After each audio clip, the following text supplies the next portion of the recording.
আবারও ইতি নামের মেয়ের মার্ডার। এখনও লাশের পরিচয় পাওয়া না গেলেও প্রত্যেকটা লাশের গলায় ঝুলানো গোলাপের মালার মধ্যে লেখা শুভ বিদায় ইতি। একটার পর একটা খুন করছে, খুনই ধরা পড়ছে না। হেই, কি অবস্থা সবার? দেখছেন সিনেব্রোস, দিস ইজ জাহিদ। এখন কথা হবে এই ঈদের আপকামিং একটা সিনেমার ট্রেলার নিয়ে, যে সিনেমাটার নাম হলো আগন্তুক। তো দেখেন, এই ঈদে যতগুলো সিনেমা আসতে যাচ্ছে প্রত্যেকটা সিনেমার ট্রেলার আমি একে একে দেখেছি। তো এই সিনেমাটার বাইরে প্রত্যেকটা সিনেমারই কিন্তু টিজার ট্রেলার চলে এসেছে, এবং সেখান থেকে আমি যদি সবগুলো কম্পেয়ার করি তুফান বাদে, দেন এই ট্রেলারটা একটু বেটার হয়েছে। অন্য সকল ট্রেলারের সাথে যদি এটাকে কম্পেয়ার করি, দেন এটা ছিল সেগুলোর থেকে ফার বেটার। কেন আমি এই ট্রেলারটাকে অন্য সকল ট্রেলারের থেকে বেটার বলছি, এর কারণ হলো দেখেন, আমরা বাংলাদেশি সিনেমা ট্রেলার বলতেই ম্যাক্সিমাম ক্ষেত্রে দেখি যে পুরো ট্রেলার জুড়ে গল্পটা অলমোস্ট বলে দেয়া হচ্ছে, কিন্তু এই ট্রেলারটা কিন্তু খুবই শর্ট। গল্প সম্পর্কে কিন্তু স্পষ্ট কোনো আইডিয়া দেওয়া হয়নি। সিনেমার থিম সম্পর্কে আমরা জেনে গেছি, সিনেমার স্টোরিটা কিরকম হবে সেটাও আমরা জেনে গেছি, বাট অ্যাকচুয়াল কিলার কে সেই সম্পর্কে কিন্তু আমরা কিছুই জানি না। এবং এই ব্যাপারটা কিন্তু তারা একটা ট্রেলারে হাইড করে রাখতে পেরেছে বিধায় এই ট্রেলারটা আমার কাছে বেশ ভালো লেগেছে। অন্যান্য ব্যাপারে পরে আসি।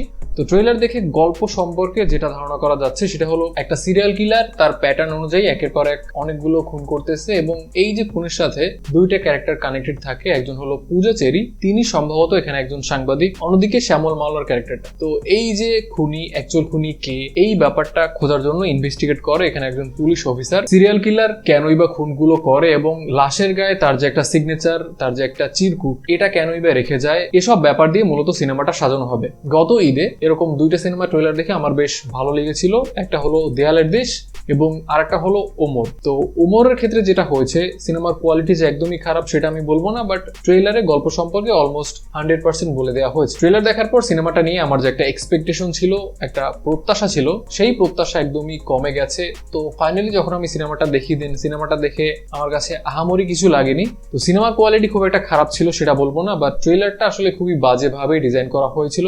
ওই সিনেমা নিয়ে আমার বেশ ভালো একটা প্রত্যাশা ছিল, বাট সেটা দেখে আসলে আমার প্রত্যাশা কোথাও গিয়ে ফুলফিল হয়নি।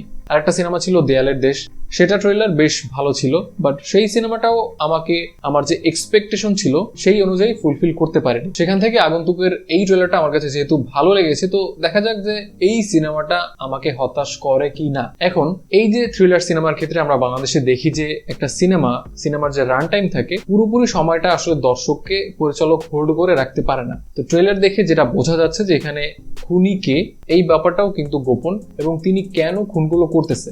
সিনেমাটার স্ট্রাকচার কিন্তু এমন হওয়া উচিত যে ইনভেস্টিগেশন চলতেছে, একে একে ছোট ছোট বিষয় আপনার সামনে আনফোল্ড হচ্ছে, অথবা এমন কোনো ম্যাটেরিয়াল পুরো সিনেমায় থাকতে হবে যে কারণে দর্শক পুরো সিনেমাটা দেখবে। বাট সেটা যদি না হয়, লাইক লিপস্টিকের মতো সিনেমায় থ্রিল, সাসপেন্স এসব ব্যাপার যদি না থাকে, দেন সেই সিনেমা ব্যাকফায়ার করতে পারে। শ্যামল মাওলার এর আগের সিনেমা ডেড বডি দেখে আমি জাস্ট হতাশ হয়েছি। তো দেখার বিষয় হলো এই সিনেমায় তিনি তার পারফরমেন্সের ঝলকানি কতটা দেখাতে পারে, এবং আমি এখনো এটা ভেবে অবাক হই যে ওই সিনেমাটায় তিনি কেন কাজ করেছিল।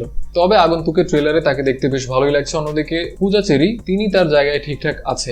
এখন এই ট্রেলারটা একদমই কি পারফেক্ট ছিল, একদম টপ নচ ছিল না, কিন্তু ট্রেলারের শুরুটা যেভাবে হয় বেশ ইন্টারেস্টিং। আমরা মুখোশ পরা একটা মিস্ট্রিয়াস ক্যারেক্টারকে দেখতে পাই, এসব ব্যাপার কিন্তু আলাদা একটা ভাইব দিচ্ছে। অনেকে ট্রেলারটা দেখে রাজশাসানের একটা ভাইব পাচ্ছে, বাট আমি সেরকম কিছু পেলাম না। বাট ট্রেলারটা আমার কাছে বেশ ভালোই লেগেছে। তবে যে ব্যাপারটা আমার কাছে ভালো লাগেনি সেটা হলো ট্রেলারের শেষ পোর্শনে গিয়ে দেখবেন সাউন্ডের বেশ কিছু ইস্যু আছে। হাসির শব্দ বা চিৎকারের শব্দ খুবই কানে লাগে, হঠাৎ করে সাউন্ডটা মনে হচ্ছে যে বেড়ে যাচ্ছে। শুরুর দিকে সাউন্ডটা যত বেশি ভালো লাগে, ট্রেলারের শেষ অংশে গিয়ে সাউন্ডটা ততই দুর্বল হয়ে যায়। একটা জায়গায় দেখা যায় ডায়লগ চলতেছে, কোনো ব্যাকগ্রাউন্ড মিউজিক নেই, হঠাৎ করে আমরা চিৎকারের শব্দ শুনতে পাচ্ছি এবং সাউন্ডটা ফেটে ফেটে যাচ্ছে। তো এই ব্যাপারগুলো আমার কাছে একটু ইরিটেটিং লেগেছে। এর বাইরে পুরো ট্রেলারটা আমার কাছে বেটার লেগেছে, বিশেষ করে এই ঈদে যে সিনেমাগুলো আসতে যাচ্ছে তুফানের বাইরে। তো এই ছিল পুরো ট্রেলারটা নিয়ে আমার মতামত। ট্রেলারটা যদি অলরেডি কেউ দেখে ফেলেন, আপনার কাছে কেমন লাগলো আপনি চাইলে কমেন্টে আমাকে অবশ্যই জানাতে পারেন। ভিডিওটা দেখার জন্য অসংখ্য ধন্যবাদ। আপনার সাথে দেখা হচ্ছে পরে কোনো ভিডিওতে। টিল দেন,